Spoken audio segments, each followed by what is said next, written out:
I still remember the look on Brittany's face when the police officer read aloud the text messages she had sent me. Her cheeks burned crimson as the truth spilled into the open. Every demand, every insult, every manipulative order she had ever fired off was now echoing in that silent living room. "You'll be nanny again. And don't argue," one text said. Another, "I don't care about your plans. Your only job is my kids." Officer Pierce lowered the phone slowly and looked at her, his jaw tight with disapproval. Jason, my son, couldn't even raise his eyes to meet mine. For the first time, he saw his wife for who she really was. And for the first time, Brittany had no defense. But to get to that moment, to that release of truth, I had to endure years of silent sacrifice, quiet humiliations, and the breaking point that made me choose myself over their endless demands. My name is Patricia Collins, though most people just call me Pat. I'm 50 years old, a widow, and for the longest time, I believed my role in life was to hold my family together, no matter the cost. The day I finally said no started like any other day in what had become my life. I woke at 5:30 a.m. in the small guest bedroom of my son's suburban home in Toledo. The walls were thin, and I could already hear 4-year-old Emma crying about a bad dream. Before her mother could stir, I was up, my feet finding my worn slippers in the dark. This was my routine, the expectation. I was the first responder to every cry, every fever, every nightmare. By 7 a.m., I had prepared breakfast for all 4 children: Emma, 6-year-old twins, Jack and Oliver, and 8-year-old Liam. Their lunches were packed, their clothes laid out, their backpacks organized. Jason, my son, rushed through the kitchen with a grateful nod, grabbing his travel mug of coffee as he headed to the accounting firm where he worked 12-hour days. "Mom, you're a lifesaver," he said, the same words he spoke every morning before disappearing into his busy life, never quite seeing how tired my eyes had become. Brittany emerged around 7:45, perfectly styled in designer loungewear, her blonde hair immaculately straightened, scrolling through her phone. She barely glanced at the children or the breakfast spread. "The twins have soccer at 4, and Liam needs to be at his tutor by 5, she announced, not a request but a command. "Oh, and Emma's ballet costume needs to be hemmed for tomorrow's recital." I nodded, as I always did, swallowing the words I wanted to say. It had been years since I'd had time for my book club, for coffee with my old teacher colleagues, for my own life. My small widow's pension was stretched thin, covering groceries and expenses that somehow had become my responsibility. That evening, after a day of chauffeuring children, preparing dinner, supervising homework, and hemming a tiny pink tutu, I sat at the kitchen table sorting medication into pill organizers. My arthritis was flaring, but I didn't mention it. No one asked anyway. Brittany burst through the door around 6:30 p.m., her eyes gleaming with excitement. She clapped her hands to gather everyone's attention, her diamond bracelet catching the light. Jason looked up from his laptop where he was finishing work he'd brought home. "I have news!" she squealed, her grin wide. "We're expecting again!" Jason's smile didn't quite reach his eyes, a flicker of worry crossing his face before he stood to embrace her. "That's wonderful, honey." My heart sank like a stone. The 5th child. My hands trembled slightly as I closed the last pill compartment. Then Brittany turned to me, her voice gleeful but sharp as a knife. "Guess what, Pat? You'll be nanny again." She laughed. "Don't act surprised. You know the drill by now." The kitchen seemed to shrink around me. The children were watching, Liam's eyes particularly observant for an 8-year-old. For years, I had swallowed every command, every manipulation, every casual cruelty, disguised as a joke. But something in me suddenly, irrevocably broke. "No," I said softly but firmly. "Not this time, Brittany." The room froze. Brittany's smile dropped, replaced by disbelief. Jason blinked, unsure if he'd heard me right. The children stopped eating, sensing the sudden tension. "What do you mean, no?" Brittany barked, her tone rising. "You can't just—" "I mean no," I repeated, rising from my chair, my voice steadier than I expected. "I'm sorry about the timing, but I've decided I'm moving out. I've already found a small apartment downtown." "Mom?" Jason's voice cracked with confusion. He looked between his wife and me, lost. "You'll what?" Brittany's voice had turned shrill. "You can't just walk out. Family duty doesn't expire. You're here for us." I looked at my son, at my grandchildren's watching faces, and took a deep breath. "I've been here," I replied, my voice trembling but growing stronger with each word. "For years. But I can't give up myself anymore. I need a life of my own." "This is ridiculous," Brittany sputtered. Who's going to handle everything? Jason works all day. I can't possibly what, Brittany? Care for your own children? The words slipped out before I could stop them, years of unspoken frustration finding their voice. The same children you're so happy to keep having? Jason stepped forward, his face pale. Mom, let's talk about this later. When the kids aren't… No, Jason, we've never talked about it. That's the problem. I gathered my dignity and headed for the stairs. I'll be out by the weekend. I'm sure you two can figure things out. People do it every day. As I climbed the stairs to pack what little was truly mine, I heard Brittany's indignant voice rising behind me. She can't do this. She can't just abandon us. We depend on her. For the first time in years, their problems felt like their problems, not mine. And with each step away, I could feel myself returning. The Patricia Collins who had dreams of her own before she became nothing but Grandma Pat and unpaid help. I didn't know then just how ugly things would get before they got better. I didn't know that my simple no would lead to police at my door and a public reckoning that would change everything. But I knew one thing with absolute certainty. I couldn't be their solution anymore. Not if I wanted to survive. It took me 3 days to pack my life into boxes. I was surprised by how little I actually owned, how few possessions I could genuinely call mine. Most of my things had been absorbed into the general household, my good cookware in their kitchen, my books scattered throughout their shelves, my life blended until it disappeared within theirs. Each item I reclaimed felt like reclaiming a piece of myself. My collection of English mystery novels, the handmade quilt my mother had given me, the small watercolor set I'd bought years ago but never found time to use. The children watched me pack with confused eyes. Emma clung to my leg as I folded clothes, asking again and again, "But where are you going, Grandma? Why can't we come?" Liam, always the most observant, helped me wrap my few framed photographs in newspaper. "Mom's really angry," he whispered. "Dad keeps saying you'll change your mind." I knelt to his level, seeing my son's eyes in his young face. Sometimes grown-ups need to make hard choices, even when they love each other very much. "Is it because Mom makes you do everything?" he asked, startling me with his perception. I chose my words carefully. "It's because Grandma needs to take care of herself too. But I'll still see you. I promise. I'm moving, not disappearing." Jason alternated between awkward silence and desperate negotiation. He cornered me in the guest room on my second day of packing.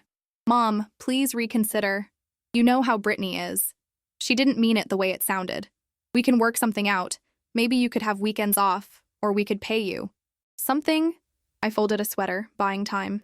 "Jason, listen to yourself. You're negotiating my freedom like it's a job contract. I'm your mother, not your employee. But the kids will adjust," I finished for him. "Children are resilient, and maybe it's time you saw exactly what's been happening in your own home." His face flushed. "What's that supposed to mean?" "It means open your eyes." "Jason, when was the last time your wife changed a diaper or cooked a meal that I didn't prepare? When was the last time she handled a school project or a sick child in the night?" My voice remained low, but each word struck with precision. "You work hard, I know that, but so do I. And without pay or recognition or even basic respect." He had no answer, just the confused look of a man who'd never had to question the comfortable arrangement that kept his life running smoothly. Brittany's response was more direct. She cycled through tactics with practiced skill. First came tearful pleas. "How could you do this to us?" Then guilt. "The children will be devastated." Followed by bargaining. "We can hire help for the heavy cleaning." And finally, when nothing worked, ice-cold anger. "You're being selfish," she hissed on my last night, cornering me in the kitchen after the children were in bed. "After everything we've done for you." I nearly laughed. "What exactly have you done for me, Brittany?"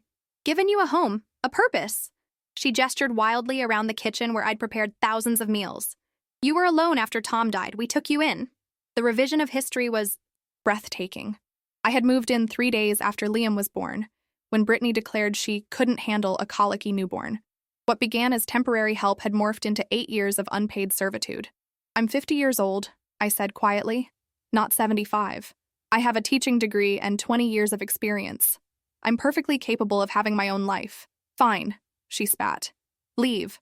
But don't expect to waltz back in here when you realize how empty your life is without us." The morning I left was subdued.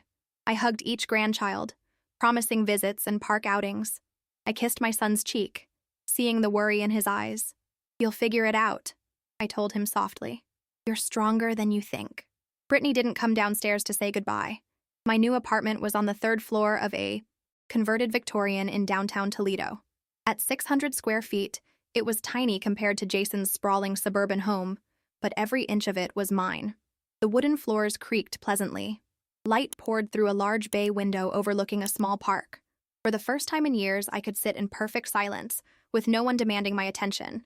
That first night, I made a simple dinner of scrambled eggs and toast, food I wanted when I wanted it.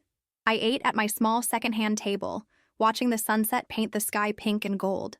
The enormity of what I'd done hit me suddenly, bringing unexpected tears. Not tears of regret, but of relief, of release. I slept deeply that night, without waking to a child's cry or an early alarm. When morning came, I lingered in bed, savoring the luxury of time that belonged only to me. My phone had been buzzing with texts from Jason, tentative questions about where I'd stored the twins' soccer cleats, how to use the washing machine, what Emma usually ate for breakfast. I responded patiently but firmly. They would learn. They had to. 3 days passed in blessed quiet. I unpacked my few possessions, bought plants for my windowsills, and registered for a watercolor class at the community center. I even called my old friend Diane, whom I hadn't seen in over a year, and we made plans for coffee. I was sitting by my window with a library book, another reclaimed pleasure, when the knock came at my door. Sharp, official. I opened it to find 2 police officers standing in my hallway, their expressions serious. Patricia Collins? The taller one asked. His nameplate read, Officer Pierce. Yes? My heart hammered in my chest. Ma'am, we've received a complaint that you abandoned your family duty and left minor children in a potentially unsafe situation. We need to talk to you about this. Behind them, standing with a triumphant gleam in her eye, was Brittany. She'd brought the twins with her, both looking confused and uncomfortable. She just left us, Brittany said loudly, her voice carrying down the hallway. 4 children, 1 on the way, and she just walked out. Is that even legal? To abandon your family responsibilities like that? Officer Pierce's expression remained neutral. Ma'am, could we come in? As I stepped back to let them enter, I felt a strange calm settle over me. This was Brittany's final play, her attempt to shame me back into submission. But for the first time, I wasn't afraid of her, because unlike her, I had nothing to hide. Please come in, I said, stepping aside to let the officers enter my small apartment. Brittany followed uninvited, pulling the twins along by their hands. Officer Pierce was tall and middle-aged, with kind eyes that had clearly seen every family drama possible in his career. His partner, a younger woman named Officer Rodriguez, glanced around my apartment with a neutral expression. Mrs. Collins, Officer Pierce began once we were seated in my modest living area, we've received a concerning report about potential child abandonment. Can you tell us your side of the situation? Brittany cut in before I could speak. She lived with us for 8 years, taking care of our children. Then suddenly, without warning, she just packed up and left. Her voice cracked with practiced emotion. I'm pregnant with our 5th child. The kids are devastated. She had responsibilities. Mrs. Miller, please. Officer Pierce raised his hand gently. We'd like to hear from Mrs. Collins first. I folded my hands in my lap to stop them from shaking. Officers, I'm Jason Miller's mother. I moved in with my son and daughter-in-law 8 years ago to help with their first child temporarily. Somehow, that arrangement never ended. I've been acting as an unpaid full-time nanny to their 4 children while they continued having more, despite having no meaningful help from either parent. Brittany's face flushed. That's not true. I'm a very involved mother. Ma'am, officer, Rodriguez said calmly. Please let her finish. I continued, maintaining my composure. 3 days ago, I informed them I would be moving out and reclaiming my own life. I gave notice, packed my things, and found this apartment. I'm 50 years old, in good health, with a teaching degree. I have every right to live independently. But what about your family obligations? Officer Pierce asked, though his tone suggested he was just following procedure rather than passing judgment. I love my grandchildren dearly, I replied, looking at the twins who were now examining my small bookshelf. But being a grandmother doesn't legally obligate me to provide free childcare. They have 2 capable parents. Brittany scoffed loudly. Jason works 60 hours a week. I can't possibly manage everything alone. She knew that when she left. So your complaint, Officer Rodriguez clarified, looking at Brittany, is that your mother-in-law is no longer providing childcare for your children? She abandoned us, Brittany insisted, her voice rising. She's their grandmother. She has responsibilities to this family. Officer Pierce looked uncomfortable. Mrs. Miller, while I understand your frustration, I'm not sure there's any legal issue here. Grandparents aren't legally obligated to provide childcare. But Brittany began again, but I'd had enough of her performance. Officers, I said quietly, reaching for my phone on the coffee table. I think these might clarify the situation. I unlocked the screen and opened my text messages. These are messages from Brittany over the past few years. I've saved them all. I handed my phone to Officer Pierce. He began scrolling, his eyebrows gradually rising higher. Officer Rodriguez leaned over to look as well, her expression growing increasingly concerned. After a moment, Officer Pierce cleared his throat and began reading aloud. Pat, I don't care if you have a doctor's appointment tomorrow. You need to watch the kids. Reschedule it. This one says, your only job is to be here for my children. Remember that. And this one, you'll be nanny again and don't argue. He continued reading, his voice growing more strained with each message. If you want to keep living here, you'll do what I say. Your plans don't matter. The kids are your priority, not some stupid book club. I don't care if you're tired. My kids are your problem. The small apartment fell into painful silence. The twins had stopped exploring and were watching with wide eyes. Brittany's face had drained of all color, then flooded crimson. Those are taken out of context, she stammered, suddenly defensive. That's just how we joke. She knows I don't mean it like that. Officer Pierce handed my phone back, his expression now unmistakably cold toward Brittany. Mrs. Miller, based on these messages, I see no evidence of abandonment or endangerment. What I do see is evidence of a concerning pattern of exploitation and emotional manipulation. You can't be serious, Brittany said, her voice trembling between outrage and panic. She's trying to make me look bad. Tell them, boys. Tell them how Grandma just left us. The twins looked at their mother, then at me, clearly uncomfortable at being dragged into adult conflicts. Mrs. Miller, Officer Rodriguez said firmly, please don't involve the children in this discussion. I think we've seen enough, Officer Pierce added, standing up. Mrs. Collins has every right to live independently. There's no law requiring grandparents to provide childcare regardless of family expectations. Brittany stood too, her hands shaking. So that's it? She just gets to walk away from her responsibilities? What about family duty? Officer Pierce's voice turned stern. Mrs. Miller, based on these messages, I'd be careful about pursuing this further. If anything, these could potentially constitute harassment or emotional abuse. Mrs. Collins would have grounds to file for a restraining order if you continue to pressure her. The word abuse hung in the air like a thunderclap. Brittany's mouth opened and closed, no sound coming out. For once, she had no clever comeback, no manipulation to deploy. Oliver Jack, I said gently to the twins, why don't you pick a book from my shelf to take home? I'll come visit you soon, I promise. They nodded, each selecting a book, before returning to stand awkwardly beside their mother, whose face was now rigid with humiliation.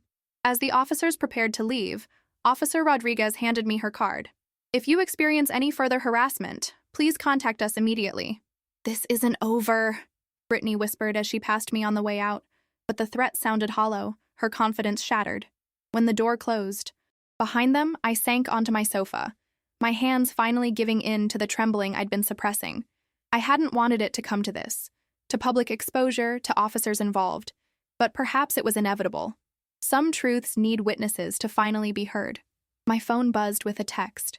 Jason, we need to talk. Coming over after work. Alone. I set the phone down and walked to my window, watching as Brittany ushered the twins into her luxury SUV on the street below, her movements stiff with rage and embarrassment. I felt no triumph, no vindictive pleasure, only a deep, quiet certainty that I'd done what was necessary. The truth had finally broken free, and there was no going back to the way things were. Whatever came next, with Jason, with the grandchildren I loved, it would be on new terms. My terms. And for the first time in 8 years, I was ready to define what those would be. Jason arrived at 7:30 that evening, his tie loosened, his face haggard in a way I hadn't allowed myself to notice before. He stood awkwardly in my doorway, a man suddenly unsure of his welcome in his mother's presence. "Can I come in?" he asked, his voice rough with emotion. I stepped aside, gesturing to my small sitting area.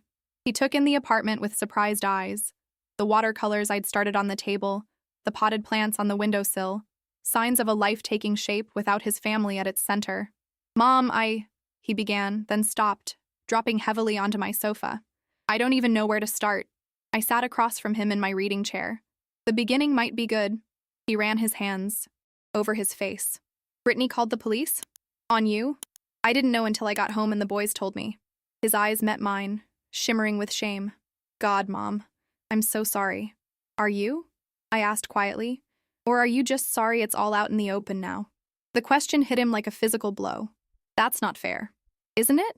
I leaned forward. Jason, for 8 years you watched your wife treat me like hired help. You saw it happen every single day and said nothing. I didn't see it that way, he protested weakly. I thought you were happy to help, that you loved being with the kids. I do love the children, I said. But that doesn't mean I wanted to surrender my entire life to raising them. They're your children, Jason. Yours and Brittany's. He stared at the floor, unable to meet my eyes. She showed me the texts after the police left. I had no idea she spoke to you like that. Didn't you? I kept my voice gentle but firm. Or did you just find it easier not to notice? The silence between us was heavy with years of unspoken truths. When did I become this person? He finally whispered. When did I start letting her walk all over everyone? Over you? He looked up, his eyes red-rimmed. Dad would be so ashamed of me. The mention of Tom, my husband, gone 7 years now to a sudden heart attack, brought an unexpected ache. Your father wouldn't want us living like this. He believed in dignity, in mutual respect. I've made such a mess of everything, Jason said, his voice breaking. 4 kids, another on the way, a wife who apparently can't, or won't, care for them properly, and I've been burying myself in work pretending everything was fine. What are you going to do about it? I asked. He looked startled by the question. What do you mean? Jason, I didn't leave to punish you or the children. I left because I had to save myself, but my leaving doesn't solve the real problems in your home. What are you going to do about them? He stood and paced my small living room, agitated. I don't know. Brittany's pregnant. The kids are established in their schools and activities. I can't just what? Expect your wife to parent her own children? Adjust your work schedule? Hire actual help that you pay for? My voice remained steady. Those are all options, Jason. Continuing to exploit your mother is not. He stopped pacing, shoulders slumped. You make it sound so simple. It's not simple, I acknowledged, but it is necessary. And it starts with you seeing clearly what's been happening and taking responsibility for your own family. He nodded slowly, then looked around the apartment again. You seem different here. More like how I remember you before everything. I'm finding my way back to myself, I said, a small smile forming. I signed up for watercolor classes. I've reconnected with old friends. I'm even considering applying for substitute teaching positions. That's good, Mom. His voice was sincere, if strained. You deserve that. We talked for another hour, excavating years of unspoken resentments and misunderstandings. For the first time since I'd moved in with them, my son truly listened to me. Not as Grandma Pat who existed to serve his family, but as Patricia Collins, a woman with her own needs and desires. When he finally rose to leave, he hesitated at the door. The kids miss you, especially Emma. She keeps asking when you're coming home. I am home, I said gently, but I'd love to see them. Maybe this weekend? We could go to the park or they could visit me. Here, on a schedule that works for all of us. He nodded, then surprised me by pulling me into a tight hug. I'm going to fix this, Mom, I promise. Not to get you to come back. I understand now that's not going to happen, but because it needs fixing. After he left, I sat by my window watching the streetlights flicker on across downtown Toledo. The confrontation with Brittany, the painful conversation with Jason, they had drained me emotionally, but I felt lighter somehow, as if speaking these long-suppressed truths had released some terrible weight I'd been carrying. My phone pinged with a text message. I expected Jason again, but it was Diane. Still on for coffee tomorrow? Can't wait to catch up with the new Pat. I smiled as I typed back, absolutely. The new Pat is just getting started. That night, I slept more peacefully than I had in years, no longer afraid of what tomorrow might demand of me. For the first time in too long, Tomorrow was mine to shape as I chose. What I didn't know then was that Brittany wasn't finished fighting, and that the most public reckoning was yet to come. Coffee with Diane felt like stepping through a portal to my former life. We met at a Riverside Cafe, a charming spot overlooking the Maumee River where we used to grade papers together during our teaching days. Diane looked exactly the same. Silver-streaked auburn hair, bright eyes behind fashionable glasses, and a laugh that turned heads. "Patricia Collins!" she exclaimed, embracing me. "Finally free from domestic servitude. I was starting to think you'd been abducted by aliens." We settled at a corner table with steaming lattes, and I found myself telling her everything: the years of increasing demands, Brittany's manipulations, Jason's blind eye, and finally, my escape and the police confrontation. "I always knew that woman was trouble," Diane said, shaking her head. "The few times you brought her to department functions, she had this way of talking about you like you were the hired help, not family." "I allowed it," I admitted. "That's the hardest part to face. I kept giving more, hoping for appreciation that never came. Because you're a giver, Pat. You always have been." Diane reached across the table and squeezed my hand. "But givers need boundaries or they end up empty." "I'm learning that," I said, smiling slightly. "Better late than never." "So what? Now? What does the liberated Patricia Collins want from life?" The question caught me off guard. For so long, my days had been defined by others' needs. What did I want? "I'm not entirely sure yet," I confessed. "But I'm excited to find out. I've applied for substitute teaching positions. And I'm taking those watercolor classes I always talked about." "And men?" Diane wiggled her eyebrows mischievously. "You're an attractive, intelligent woman, Pat. It's been, 7 years since Tom passed?" I felt a blush creeping up my neck. "I haven't even thought about dating. That feels complicated." "Only if you make it complicated." She stirred her coffee thoughtfully. "Remember David Harrison from the English department? He asked about you last month. He's divorced now, still handsome as ever." "Diane," I laughed, feeling like a schoolgirl. "One life revolution at a time, please." After coffee, I walked downtown with a lightness in my step I hadn't felt in years. I stopped at the library and applied for a volunteer position reading to children on Saturday mornings. I browsed a small art supply store, treating myself to quality brushes. These small acts of self-determination felt revolutionary. The weekend arrived, and with it, my first planned visit with the grandchildren. Jason dropped them off at my apartment, his manner still awkward but respectful. "I've hired a part-time nanny," he said quietly as the children explored my small space, "just for after school and some weekends. It's a start." I nodded, pleased but cautious. "And Brittany?" His face tightened. "She's adjusting. Not well, but adjusting.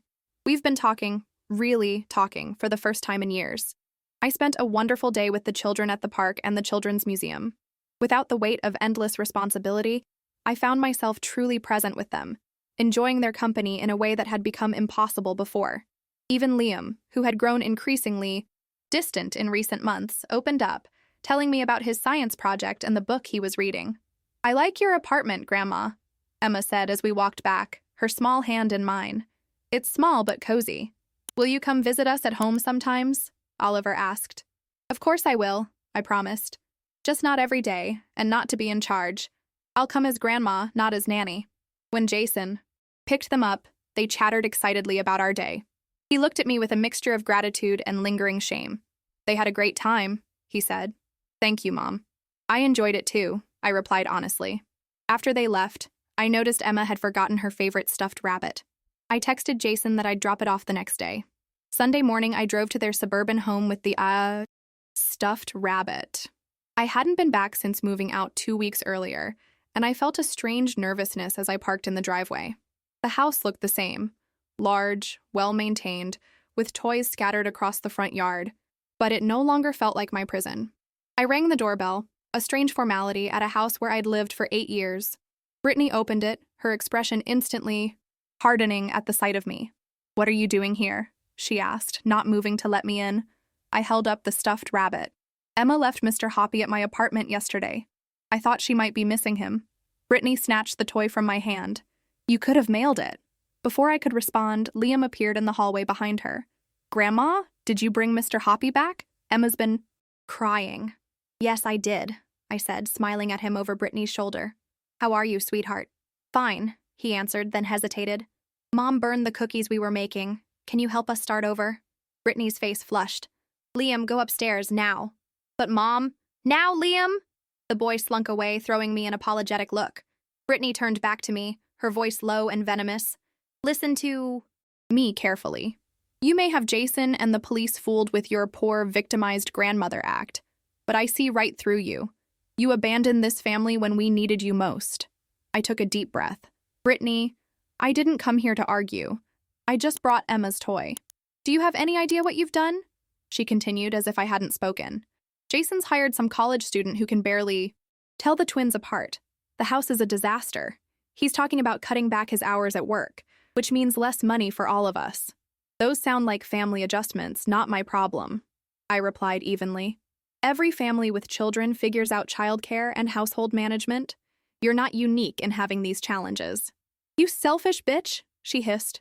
After everything we did for you. The old Patricia would have flinched, apologized, tried to smooth things over, but I was no longer that woman. Goodbye, Brittany, I said calmly. Please tell Emma I brought Mr. Hoppy home. I turned and walked back to my car, her angry words following me down the driveway. As I drove away, I caught sight of Liam watching from an upstairs window. I waved, promising myself I'd find ways to stay connected to my grandchildren despite their mother's hostility. Later that afternoon, my phone rang with Jason's number. Mom, he said, his voice tight. We need to talk. Brittany's filed for a family court evaluation. She's claiming elder abuse. Elder abuse? I repeated, incredulous. What on earth does she mean? She's saying we took you in because you were incapable of living independently after Dad died, that you're having some kind of breakdown or cognitive decline by suddenly moving out. She wants a competency evaluation. I sat down hard, shock coursing through me. That's absurd.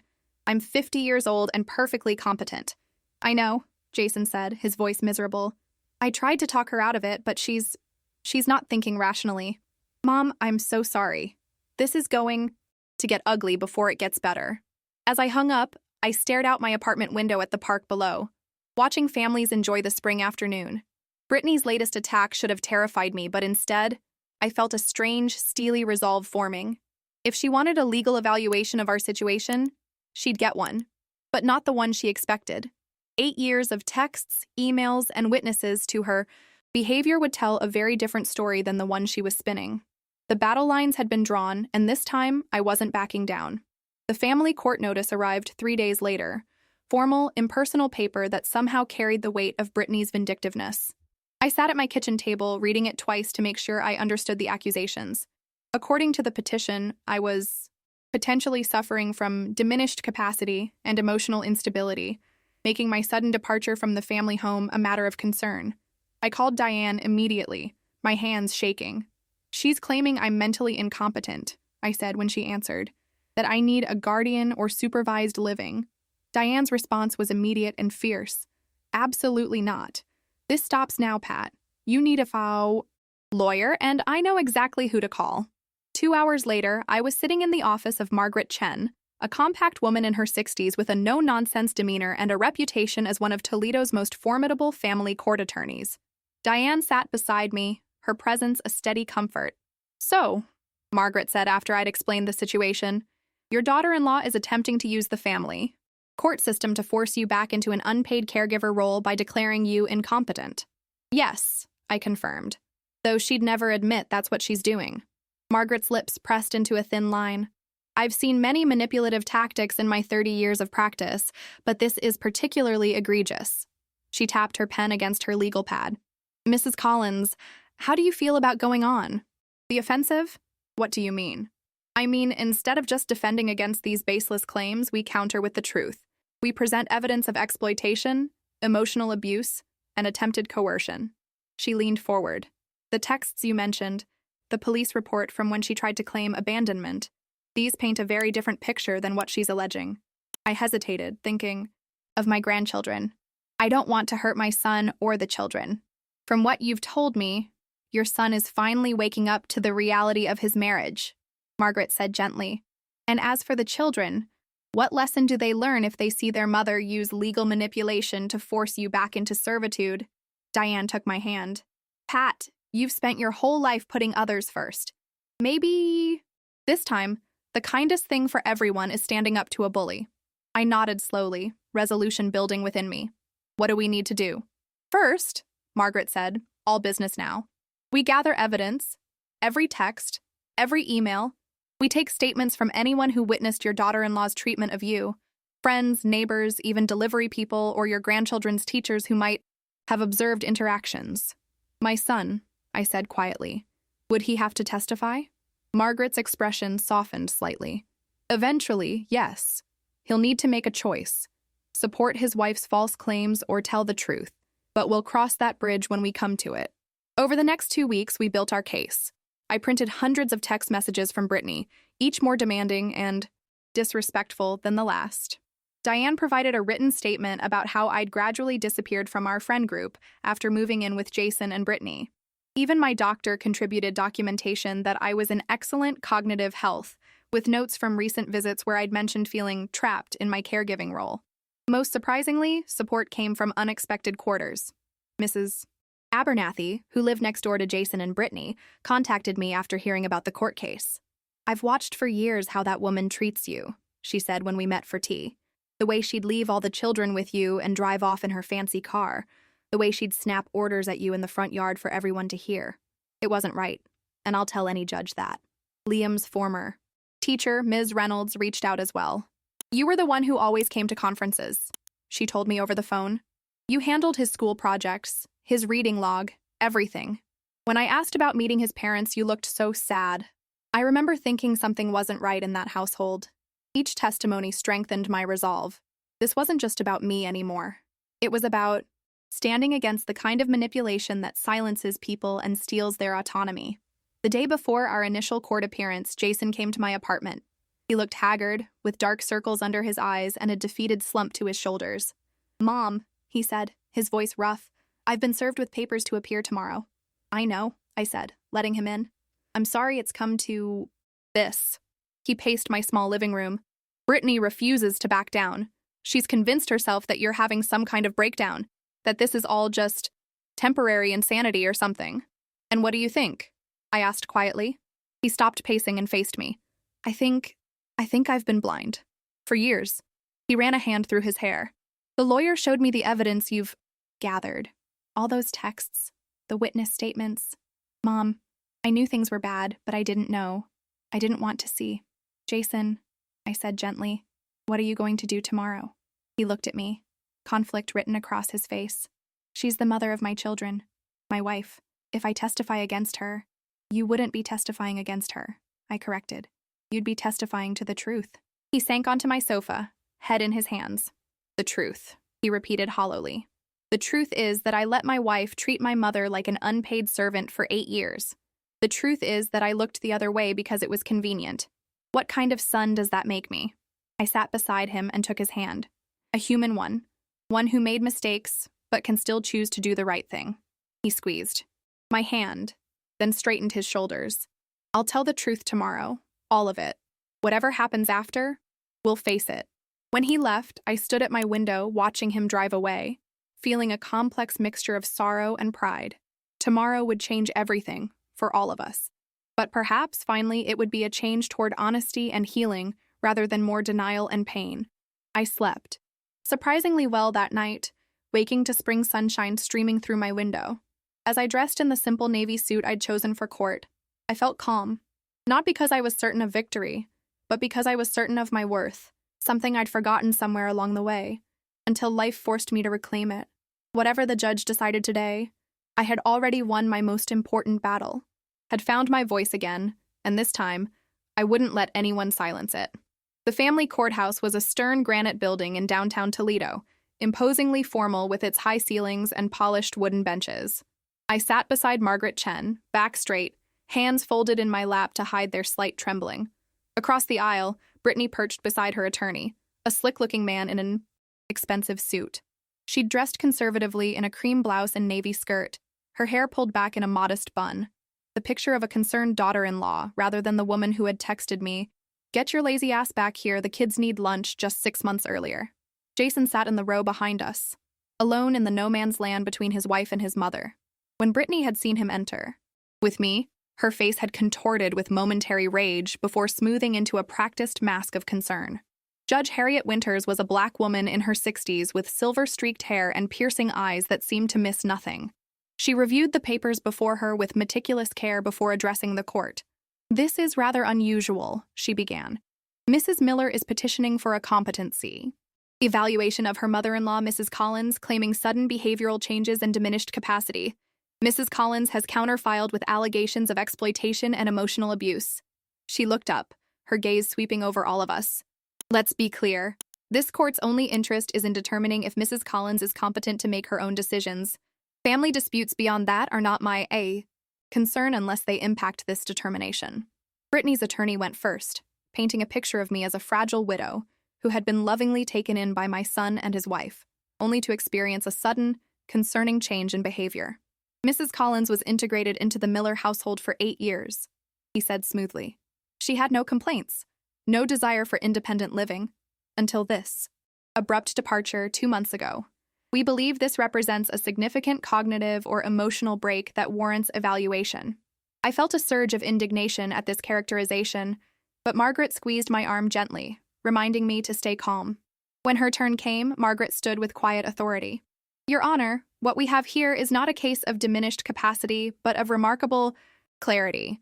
Mrs. Collins is a 50-year-old woman in excellent health who has simply decided she no longer wishes to provide unpaid, around-the-clock childcare for her grandchildren." She held up a thick folder. "We have extensive documentation showing that Mrs. Collins was not a cherished family member being cared for, but rather an exploited caregiver being taken advantage of." She methodically presented the evidence we'd gathered. The hundreds of demanding texts, the witness statements, the police report from Brittany's first attempt to force me back. "Furthermore," she continued, "we have medical documentation of Mrs. Collins's excellent cognitive health, including a recent evaluation specifically conducted to address these allegations."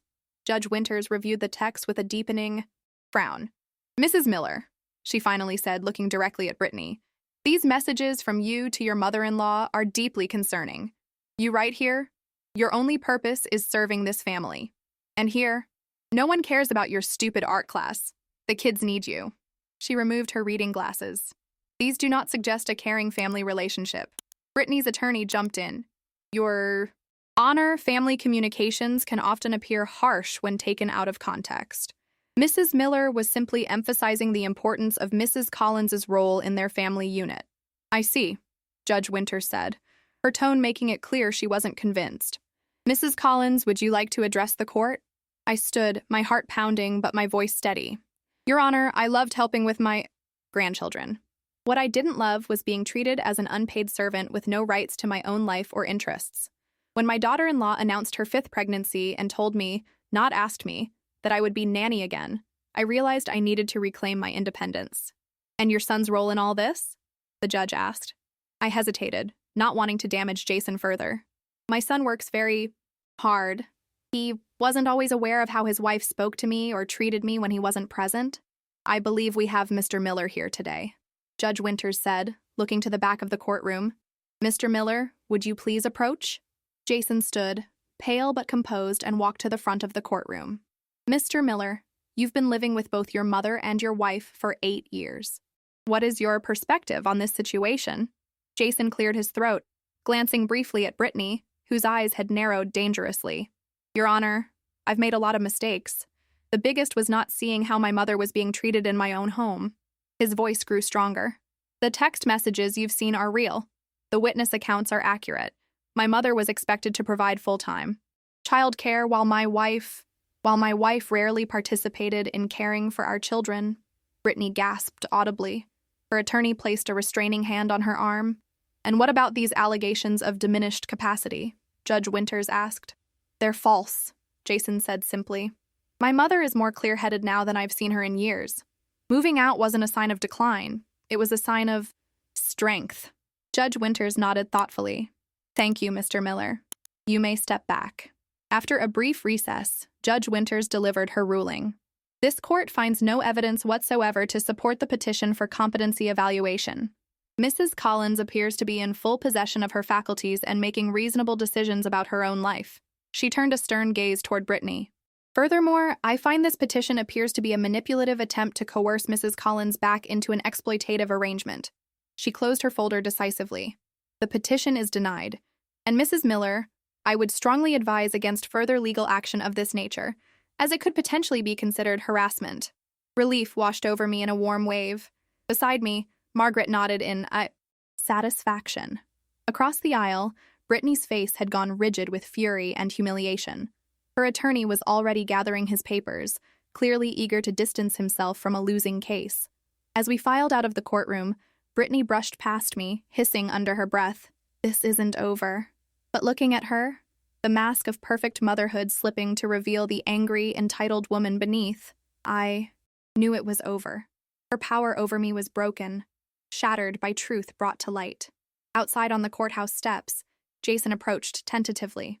"Mom," he said, his voice thick with emotion, "I can't begin to tell you how sorry." I cut him off with a hug. "I know," I whispered. "What matters is where we go from here." Over his shoulder, I saw Brittany watching us from her car, her expression cold. What her next move would be, I couldn't guess. But for the first time in years, I wasn't afraid to find out. I was free. Not just legally, but in every way that mattered. 6 months after the courthouse confrontation, I stood at the kitchen counter of my apartment arranging sandwiches on a platter. My watercolor class was coming over for our monthly critique session, and I wanted everything to be perfect. The apartment looked different now. More lived in, more mine. My paintings hung on the walls, bookshelves lined with novels I'd finally found time to read, plants thriving on every windowsill. A knock at the door announced my first guest, but when I opened it, I found Jason standing there with Emma and Liam. "Sorry to drop by unannounced," he said, shifting awkwardly. "The kids really wanted to see you before they leave." "Leave?" I echoed, ushering them inside. "Where are you going?" "Dad's taking us to Grandma's new house," Emma announced excitedly. "We're having a sleepover." I raised an eyebrow at Jason, who gave me a weary smile. "I've got the kids this weekend. Thought we'd visit since it's been a couple of weeks." So much had changed since that day in court. 2 months after the hearing, Jason had moved out, taking an apartment close to the children's school. The separation had been Brittany's idea, ironically, an attempt to punish him for his betrayal in court. Instead, it had given him space to see his marriage with new clarity. "We'll just stay a minute," Jason said, noting the sandwiches. "You're having company?" "My watercolor group," I explained. "But I always have time for you three." I served the children apple juice while Jason filled me in on the latest developments. The divorce proceedings were moving forward, with heated battles over custody and financial arrangements. Brittany had been forced to hire an actual nanny, though she cycled through them rapidly, none meeting her exacting standards. "How are you holding up?" I asked him, quietly while the children explored my new fish tank. "Better than expected," he said. "It's hard, but it's also a relief in a way. Like I can breathe again." He hesitated. "I should have listened to you years ago, Mom. About her, about everything. We can't change the past," I reminded him gently. "We can only move forward." After they left, promising to call after their weekend together, my watercolor friends arrived. 5 women ranging in age from 30 to 75, all brought together by our love of art. Among them was Diane, who had become a regular fixture in my renewed life, and Carol, our instructor, whose gentle critiques had helped me improve dramatically over the past months.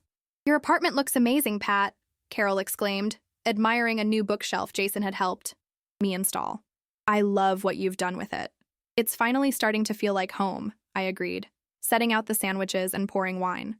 As we settled in to review our latest paintings, my phone buzzed with a text. Surprisingly, it was from Officer Pierce, the policeman who had responded to Brittany's original complaint.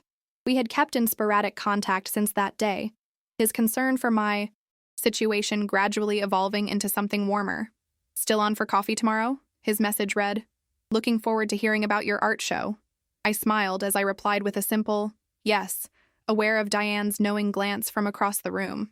My tentative steps back into dating had been both terrifying and exhilarating, another aspect of the life I was reclaiming. Later that evening, after my friends had gone, I sat by my window watching twilight settle over the park below. My phone rang, Liam calling from Jason's apartment. "Grandma," he said, his voice excited, "Dad's making your special pancakes for dinner. He's getting better at them." I laughed. "Practice makes perfect. Are you having fun?" "Yeah, it's different from home, but good different." There was a pause. Then he added more. "Seriously, Mom doesn't know I'm calling you. She still gets mad when we talk about you. My heart ached for him, caught between adult conflicts. That's okay, sweetheart. Sometimes grown-ups have complicated feelings. Just know I love you no matter what. I know, he said. Dad says you're the strongest person he knows. That you taught him it's never too late to stand up for yourself. Tears pricked at my eyes. Your dad is learning some important lessons. We all are. After we hung up, I opened the small desk where I kept my journal, another habit I'd reclaimed. In it, I recorded not just daily events, but reflections, lessons, moments of growth. Tonight's entry would be about the quiet pride I felt in Jason's evolution, in my grandchildren's resilience, and in my own continuing journey. The fall art exhibition at the community center had accepted 3 of my watercolors, an honor that still felt surreal. I had applied for and gotten a part-time position at the library, working with children's reading programs. My circle of friends had expanded beyond Diane to include my art classmates and several neighbors in my building. My life, once narrowed to the confines of Jason, and Brittany's home and needs, now opened in directions I hadn't imagined possible at 50. There were still difficult days. Days when I missed the constant presence of my grandchildren. Days when I heard about Brittany's latest attempts to limit my access to them during her custody time. Days when I questioned if I'd done the right thing by upending everyone's lives. But those doubts grew, fainter as time passed, replaced by a steadfast certainty that I had not just saved myself, but set an example of dignity and self-respect that would shape my son and grandchildren for years to come. A text arrived from Jason, a photo of the children in pajamas, faces sticky with maple syrup, grinning widely. Pancake dinner success. They want to show you their fort tomorrow. Love you, Mom. Traced their smiling faces on the screen, my heart full. This connection based on mutual respect and genuine choice, was what family should be. Not obligation, not servitude, not silent endurance, but love freely given and joyfully received. Outside my window, the first stars appeared in the deepening blue of evening. From somewhere nearby, music drifted on the warm air, a jazz trio playing in the park pavilion. Life continued to unfold around me. Full of possibilities I was finally free to explore. I had learned, at 50, what some never learn in a lifetime.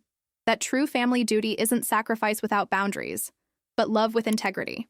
That standing up for yourself doesn't mean losing those who truly love you. That it's never too late to reclaim your dignity and begin again. As Brittany had discovered that day in my apartment when her own words were read back to her, the truth, once spoken, cannot be unheard. And sometimes that truth sets everyone free, even those who fought hardest against it. I closed my journal and picked up my brush. There was still enough light to work on my latest painting, a watercolor of 5 small figures in a sunlit park, watched over by a woman, whose face, for the first time in many years, reflected not just love for them, but for herself as well.